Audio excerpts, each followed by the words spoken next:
Hello students, welcome to this session. I am Amit Gill, clinical microbiologist. और last session हमने शुरू किया था पार्ट ए में कनेक्टिव टिश्यू के ऊपर। अब हम पार्ट बी पे आते हैं जिसमें सब क्लासिफिकेशन ऑफ कनेक्टिव टिश्यू है। अब सब क्लासिफिकेशन में कनेक्टिव टिश्यू 3 डिवीजन में डिवाइडेड है: loose connective tissue, dense connective tissue and specialised connective tissue. अब लूज कनेक्टिव टिश्यू में फाइबर्स ज्यादा होते हैं और मैट्रिक्स फाइबर्स इज लेस और मैट्रिक्स इसमें ज्यादा होता है, तो इसीलिए इसमें इसे लूज कनेक्टिव टिश्यू बोला जाता है। अब आगे इसमें areolar tissue, they are abundant tissue underneath our skin. इसके अंदर आरियोलर टिश्यू होता है जो हमारे बिल्कुल एपिडर्मिस के नीचे होता है, और एडिपोज टिश्यू होते हैं जो फैट सेल्स भी होते हैं, एंड रेटिकुलर टिश्यूज होते हैं जो fibres of reticular are more. अब रेटिकुलर टिश्यूज जो होते हैं इसमें फाइबर्स ज्यादा होते हैं। अब सेकेंड पार्ट पे हम आएंगे dense connective tissue. In it cells are less but more fibres. अब इसमें सेल कम होते हैं, फाइबर्स इसमें ज्यादा होते हैं। So cell ratio is less and fibres are more. आगे डेंस कनेक्टिव टिश्यू 2 सब डिविजन्स में डिवाइडेड होते हैं, that is dense regular and dense irregular. Diagram में देखेंगे जो डेंस रेगुलर सेल्स या टिश्यूज होते हैं उसमें जो फाइबर्स होते हैं वो पैरेलल होते हैं, ये ऐसे। जो डेंस इरेगुलर होते हैं वो इरेगुलर, जैसे एक दूसरे के ऊपर ओवरलैप कर रहे हैं। These are randomly packed. This is known as dense irregular connective tissue. अब रेगुलर में डेंस रेगुलर कनेक्टिव टिश्यू में आता है जैसे टेंडन्स एंड लिगामेंट्स। अब टेंडन्स क्या है? जो हमारे बोन्स को मसल्स के साथ कनेक्ट करता है उसे हम बोलते हैं टेंडन्स, और जो लिगामेंट्स होते हैं हमारे बोन को बोन से कनेक्ट करता है उसे हम बोलते हैं लिगामेंट्स। अब थर्ड टाइप पे हम आते हैं स्पेशलाइज्ड कनेक्टिव टिश्यू। अब स्पेशलाइज्ड कनेक्टिव टिश्यू में क्या है? Cartilage, example tip of bone. Tip of bone cartilage हो गया, जैसे हमारे नोज की कार्टिलेज होती है, रिब केज में कार्टिलेज होती है, and it is avascular, that is इसके अंदर कोई ब्लड सप्लाई नहीं होती। It does not have blood supply and it takes nutrition from underlying connective tissue. जो इसके नीचे वाले अदर कनेक्टिव टिश्यूज होते हैं वहां से इसे सारी न्यूट्रिशन जाती है, बिकॉज ये एवेस्कुलर होने के कारण इनमें ब्लड सप्लाई नहीं होती, इसलिए ये अंडरलाइंग नीचे वाले जो इसके नीचे की लेयर में कनेक्टिव टिश्यूज होते हैं वहां से इनको न्यूट्रिशन जाती है। अब जैसे इसमें इसकी कैटेगरीज आ गई हैं। बोन जो कि मोर रिजिड हार्ड होती है। अब blood and lymph fluid connective tissue, एक एक्सेप्शन कनेक्टिव टिश्यू है जो फ्लूइड फॉर्म में होता है, that is blood. They don't have fibres. अब ब्लड में फाइबर्स नहीं होते, तो ये एक एक्सेप्शनल कनेक्टिव टिश्यू होता है। सो अब हम आएंगे लूज कनेक्टिव टिश्यू पे। In this cells and fibres are loosely arranged in ground matrix. अब लूज में फाइबर्स और सेल्स के बीच में बहुत स्पेस होती है, मैट्रिक्स इसमें ज्यादा होता है। इसके अब इस लूज कनेक्टिव टिश्यू का सब पार्ट है, सब टाइप है areolar connective tissue. It has many fibroblast. अब ये फिब्रोब्लास्ट है जो ग्रीन कलर में आप देख रहे हैं, कुछ फैट सेल्स होते हैं ये वाले जो लाइक दिस, इसके अंदर कुछ फैट सेल्स होते हैं एंड मास सेल्स होते हैं इसके अंदर, and macrophages widely separated by elastic and collagen fibres. जैसे ये कोलेजन फाइबर्स हैं थ्रेड फॉर्म में, इलास्टिन फाइबर्स होते हैं, ये सिंगल लेयर्ड होते हैं और ये इलास्टिसिटी इनमें बहुत होती है। So it provides elasticity because अब आरियोलर कनेक्टिव टिश्यू में इट प्रोवाइड्स अब ये जो आरियोलर कनेक्टिव टिश्यू होते हैं ये इलास्टिक होते हैं। वो क्यों इलास्टिक होते हैं? क्योंकि इसके अंदर इलास्टिन फाइबर्स होते हैं। It provide elasticity because of elastin fibres. It has tensile strength. It provides, that means it provide strength as it is a collagen fibre and found in every part of body. अब ये हमारी body की हर part में होता है areolar connective tissue, और ये elastic होता है बिकॉज ऑफ इलास्टिन फाइबर्स होता है, ये टेंसाइल होता है, और हमारी बॉडी के हर पार्ट में, तो मसल्स में जैसे स्ट्रेच की कैपेसिटी होती है just because of elastin fibres. अब है it connects and supports other tissues. It is present under skin, there it supports epithelium as it is present in dermis just under skin epithelium. It is also between muscles and support blood vessels and nerves. अब blood vessels और nerves को भी support करता है, muscles में भी stretch होता है, स्ट्रेचिंग होती है, मसल्स हमारे स्क्वीज होते हैं, स्ट्रेच होते हैं। हमारे ब्लड वेसल्स में जब ब्लड फ्लो होता है तो जो वेन्स होती है, नसें होती हैं, वो भी स्क्वीज होती है, कभी स्ट्रेच होकर फूलती हैं, वो just because of the quality of its elasticity. और ये कहाँ प्रेजेंट होता है, जस्ट हमारे स्किन के अंडर प्रेजेंट होता है, और ये हमारे एपिथेलियम मींस हमारी स्किन की लेयर के एपिडर्मिस को भी सपोर्ट करता है, क्योंकि ये जस्ट स्किन के लेयर के नीचे होता है। जैसे ये हमारी स्किन है, ये स्किन है, इसके नीचे वाली जो लेयर है उसे हम आरियोलर कनेक्टिव टिश्यू बोलते हैं। आगे है, हमने लास्ट पढ़ा था कि जो एलिमेंट्री ट्रैक्ट है या हमारी आउटर कवरिंग है स्किन की या इनर लाइनिंग होती है, जैसे एलिमेंट्री ट्रैक्ट हो गया, जो इसको हम बोलते हैं lining mucosa of alimentary tract is made up of epithelium. हमने पीछे पढ़ा था कि एपिथेलियम, बट यहाँ ये इसकी लाइनिंग आरियोलर कनेक्टिव टिश्यू की भी होती है। ठीक है, इन ग्लैंड्स जैसे हमारे ये इनर म्यूकोजा, हमारे इनर रेस्पिरेटरी या जहाँ से खाना जाता है या हम सांस लेते हैं, जो इसकी अंदर वाली ये जो लेयर है दैट इज, जिसको हम इनर म्यूकोजा बोलते हैं, ये हमने पढ़ा था कि एपिथेलियल की होती है, एपिथेलियल सेल्स की लेयर होती, बट ये ऑल्सो इज आरियोलर की भी, एरियोलर कनेक्टिव टिश्यू की भी लेयर होती है इस पे। और जो ग्लैंड्स है, ठीक है, उनको सपोर्ट करता है और सेक्रेटरी सेल्स में भी हेल्प करता है सेक्रीशन के लिए। अब आगे हम आएंगे एडिपोज कनेक्टिव टिश्यू में।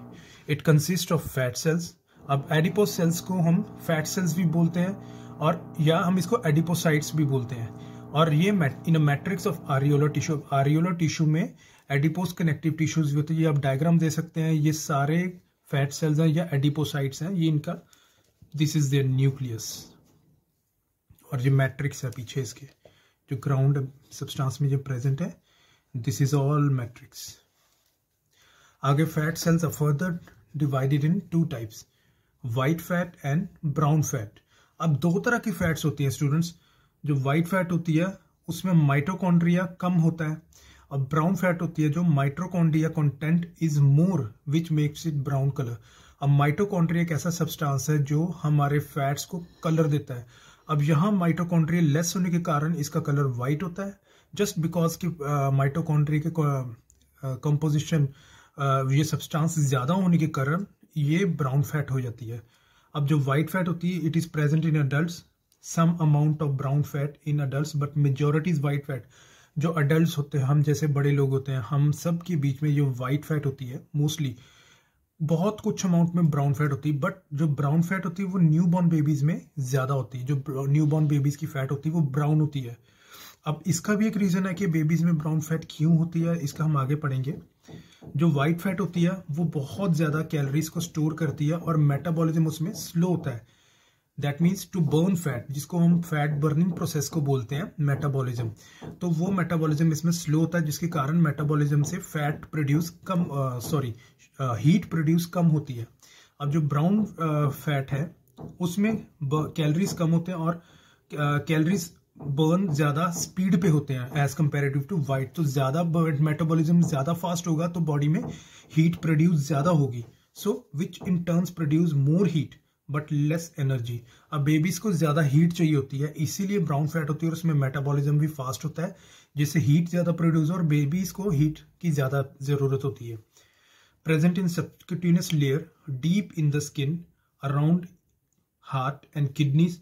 ये अब इसकी जगह होती है जहां जहां फैट सेल्स प्रेजेंट होते हैं। हमारी सबक्यूटेनियस लेयर जो स्किन की नीचे की डीप लेयर होती है, सबक्यूटेनियस लेयर में होती है जहां फैट सेल्स होते हैं, एडिपोसाइट्स होते हैं।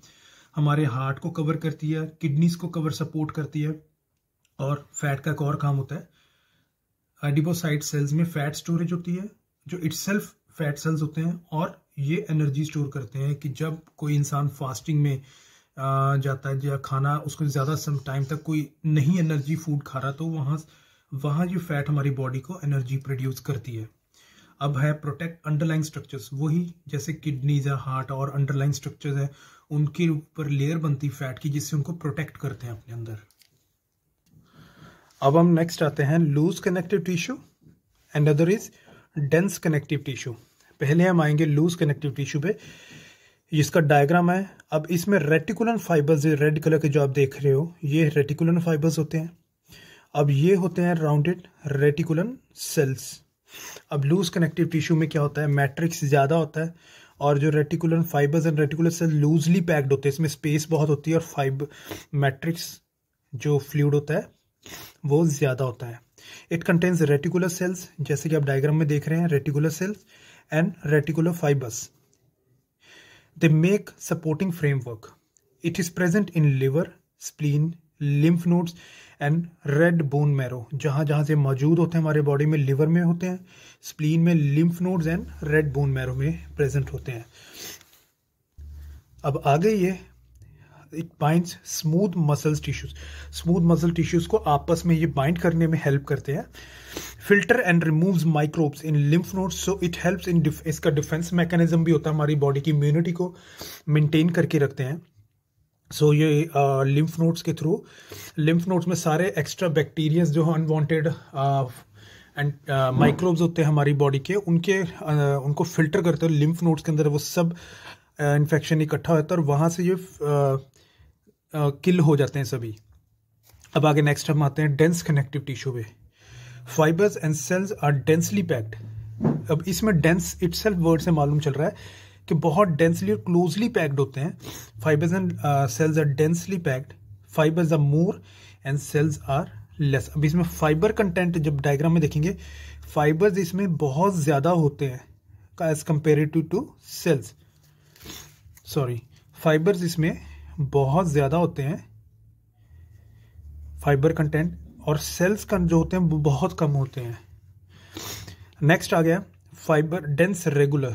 जो फाइबरस टिश्यूज होते हैं, more collagen fibres with very little matrix. इसमें मैट्रिक्स बहुत कम होता है और फिब्रोब्लास्ट होता है, लाई इन रोज इन बिटवीन, बंडल्स में मौजूद होते हैं. और लिगामेंट्स जो होता है वो बाइंड. अब डेंस कनेक्टिव टिश्यू में लिगामेंट्स आते हैं जो हमारे बोन्स को एक साथ बाइंड करते हैं. टेंडन्स हो गए, मसल्स एंड बोन्स को अटैच करते हैं. मसल्स को बोन्स के साथ अटैच करने में हेल्प करते हैं, जो होते हैं टेंडन्स. अब आगे पेरियोस्टियम है, जो हमारे बोन की, जैसे हमारी शैफ्ट है, लेग की बोन है, जो ह्यूमरस है, कोई भी बोन का हम नाम ले लें, जो बोन के इस आउटर कवरिंग को, जो आउटर कवरिंग होती है, इसे हम बोलते हैं periosteum. Outer covering is protective covering of bone. अब मैंने बोन्स के ऊपर एक जो मैंने सेशन वीडियो बनाई है, आप उसमें मेरे लिंक में जाके देख सकते हैं. नाउ नेक्स्ट स्टूडेंट्स, अब हम आएंगे डेंस इररेगुलर कनेक्टिव टिश्यू में. In this fibres are randomly irregular packed. ठीक है, अब रैंडमली या इररेगुलर एक दूसरे के ऊपर लैप कर रहे हैं, एक दूसरे को क्रॉस कर रहे हैं. Irregular fibres. It has fibroblast. इसमें फिब्रोब्लास्ट होता है. And many fibres collagens are oriented differently. Irregular packed, oriented means irregular packed होते हैं. Present in the skin, dermis हमारी स्किन के नीचे होते हैं और जॉइंट कैप्सूल के बीच में भी होते हैं. Impact resistant. It has irregular packing, so that's why they are strong.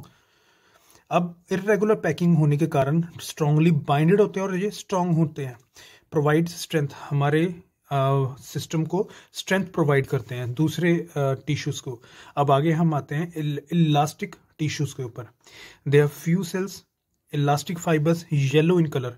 अब इसमें इलास्टिसिटी ज्यादा होती है और इनका कलर येलोइश होता है. They are elastic, so they are capable of extension and recoil. Example same like rubber band. एक रबर बैंड को आपने देखा है, तो इनकी क्वालिटी भी सेम रबर बैंड की तरह ये स्ट्रेचेबल होते हैं, स्ट्रेच हो सकते हैं. अब यह present in larger blood vessels, trachea, bronchi and lungs. हमारे लार्जर ब्लड वेसल्स में होते हैं, ट्राकिया में होता है, ब्रोंकाई एंड लंग्स में होता है, क्योंकि वहाँ स्ट्रेचिंग की ज़रूरत होती है. सो जहाँ जहाँ हमारी बॉडी में इलास्टिसिटी की ज़रूरत होती है, तो ये इलास्टिक टिश्यूज़ वहाँ मौजूद होते हैं. नाउ स्टूडेंट्स, अब हम लास्ट में आएंगे स्पेशलाइज्ड कनेक्टिव टिश्यू. जो स्पेशल तरह के कनेक्टिव टिश्यू होते हैं वो है, सबसे पहले आता है कार्टिलेज. अब कार्टिलेज दूसरे कनेक्टिव टिश्यू के कंपैरेटिव स्ट्रांग होता है, लेकिन बोन से सॉफ्ट होता है. So firmer than other connective tissue cells and are chondrocytes in elastin. और इलास्टिन और कॉन्ड्रोसाइट्स होते हैं, मीन्स ये थोड़ी सी इलास्टिसिटी होती है. दूसरे कनेक्टिव टिश्यू जो स्ट्रांग होते हैं बट बोन से सॉफ्ट होते हैं, so they are chondrocytes. And elastin and collagen fibres. अब कार्टिलेज इज ऑफ 3 टाइप्स. अब 3 तरह के कार्टिलेज, जैसे एग्जांपल होती है कार्टिलेज की, एक हमारे नोज की बोन होती है, हमारे ईयर लोब की जो हड्डी होती है उसे हम कार्टिलेज बोलते हैं. अब cartilage is of 3 types, hyaline, fibrocartilage and elastin. अब सबसे पहले आते हैं हम बोन के ऊपर। Bone cells are osteocytes. अब मैंने आपको बताया था कि जो बोन की बाहर की कवरिंग जो होती है, कवरिंग लेयर ऑफ बोन को बोलते हैं osteocytes, which collagen fibres strengthen in by inorganic salts. अब कोलेजन फाइबर्स कहाँ से स्ट्रेंथ उनको मिलती है? उनके अंदर कुछ इनऑर्गेनिक सॉल्ट्स होते हैं जो उनको स्ट्रेंथ देते हैं। It has also calcium and phosphates. अब कैल्शियम और फॉस्फेट्स जैसे सॉल्ट्स भी होते हैं जो बोन्स को स्ट्रेंथ देते हैं, उनको स्ट्रांग बनाते हैं। अब दूसरा तरह का स्पेशलाइज कनेक्टिव टिश्यू है ब्लड। अब इट इज एटिपिकल एक हो गया cartilage, then bone is specialized connective tissue, and third type is blood. It is a atypical connective tissue because blood has not typical function like supporting or binding to, though it has function of transportation. अब blood एक ऐसा exceptional connective tissue होता है कि जो binding में तो help नहीं करता जैसे दूसरे कनेक्टिव टिश्यू होते हैं, एक दूसरे को बाइंड करते हैं, पकड़ के रखते हैं या सपोर्ट करते हैं। ब्लड का ऐसा कुछ फंक्शन नहीं होता बिकॉज ये फ्लूइड फॉर्म में होता है, बट फिर भी ये कनेक्टिव टिश्यू कनेक्शन में हेल्प क्यों करता है, इसको क्यों कनेक्टिव टिश्यू बोला जाता है? क्योंकि ये ब्लड में न्यूट्रिशन को, एनर्जी को, प्रोटीन्स को, अमीनोज को, even waste products and gases को भी एक पार्ट से बॉडी से दूसरे पार्ट में ट्रांसपोर्टेशन में हेल्प करता है और बॉडी के सारे मेटाबॉलिक वेस्ट को रिमूव करता है। सो इसका ये फंक्शन होता है कि एक पार्ट से दूसरे पार्ट में न्यूट्रिशन को, अमीनोज को, प्रोटीन्स को, कार्बोहाइड्रेट्स को, शुगर्स को ट्रांसपोर्टेशन में हेल्प करता है। तो उस कनेक्शन को हम बोलते हैं, उसके कारण इसका नाम पड़ रहा है blood is also a type of exception specialised connective tissue. So students, I think ये कंसेप्ट आपको अच्छे से क्लियर हो गया है। और समझने के लिए आप एक वीडियो को 1 से 2 बार देख सकते हैं जिससे आपको और ज़्यादा अच्छे से क्लियर हो। I hope the concept is clear with you. Thank you.